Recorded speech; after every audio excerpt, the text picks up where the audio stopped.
AJ Styles was giving me opportunities, I started working for this place called Christian Wrestling Federation.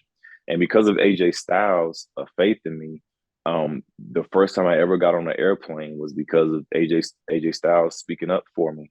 Um, and for the Christian wrestler, he was like, "Hey man, I got this guy here. He's a real Christian and he's a great wrestler. Do you know where We this should was bring at? him in." It's in Dallas, Texas. It's Oh, still okay. there. Christian Wrestling Federation. They're still going strong. But I started, wrestling with them, whatever, because of AJ Styles, and he was a great guy, man, and we both, have faith. We're both Christians, and so that was kind of our thing. But he would always. I remember my one of my biggest memories with AJ Styles is I tagged with him one time, and I think it was like a 6-man tag or something like that. And before the match, we had like a promo, and so the promo starts, and of course, I'm Caprice Coleman, so I'm do my Caprice Coleman promo, or whatever. And after the promo, AJ Styles was like, "I hate you."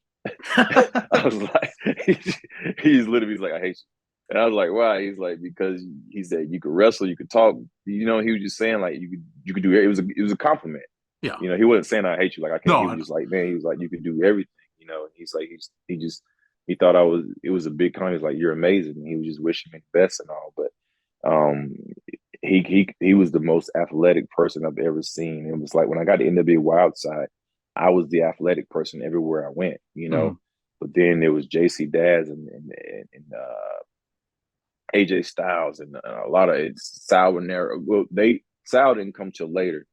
Slim J, they didn't come till later, but it was these guys that was so athletic that it made me have to change who I was, because I'm thinking, oh, I go in here and once I do a corkscrew moonsault, or once I do a shooting star press, that I'm gonna blow the roof off the place. And then you walk in the room, you walk in the back, and the first match got a shooting star press, and you're like, what the heck? you couldn't just be the athletic guy anymore. Right. I was like, what do I have? And like I said, I was called a preacher when I was 14 years old. So I've always um been used to speaking in front of crowds, and so the next thing I had was my mouth. I didn't even realize that it was a gift until Bill Barons is the one that was letting me. He was like, he said, "It's your mouth, bro." Yeah. And he would give me a microphone anytime he had a chance. And that's where I was able to hone my craft there. And for someone like AJ, it took a long time for him to refine that. Now, like, completely different guy on the microphone compared to what he used to be. He's evolved so much.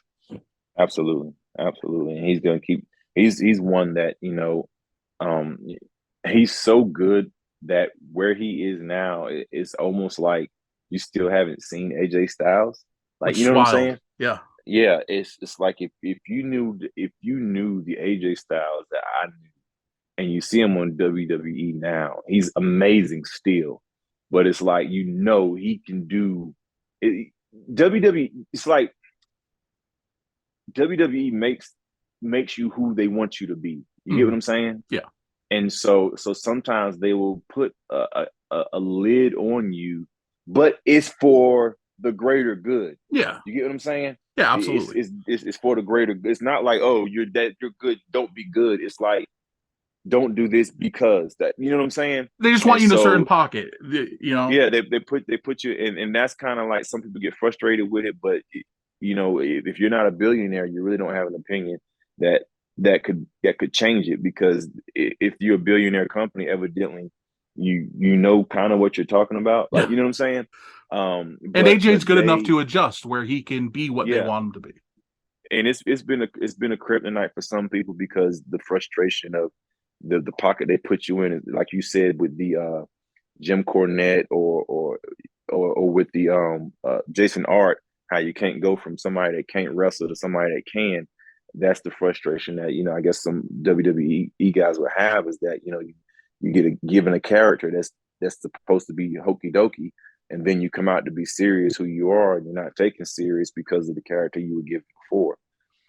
So I understand all aspects of the frustrations and all of that.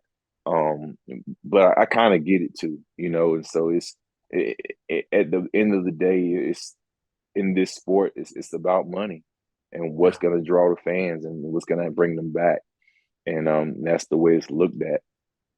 And shout out to AJ because, in my opinion, he still might have the best drop kick and backdrop of wrestling ever. His backdrop, the way he takes it, beautiful. Yeah, yeah, absolutely.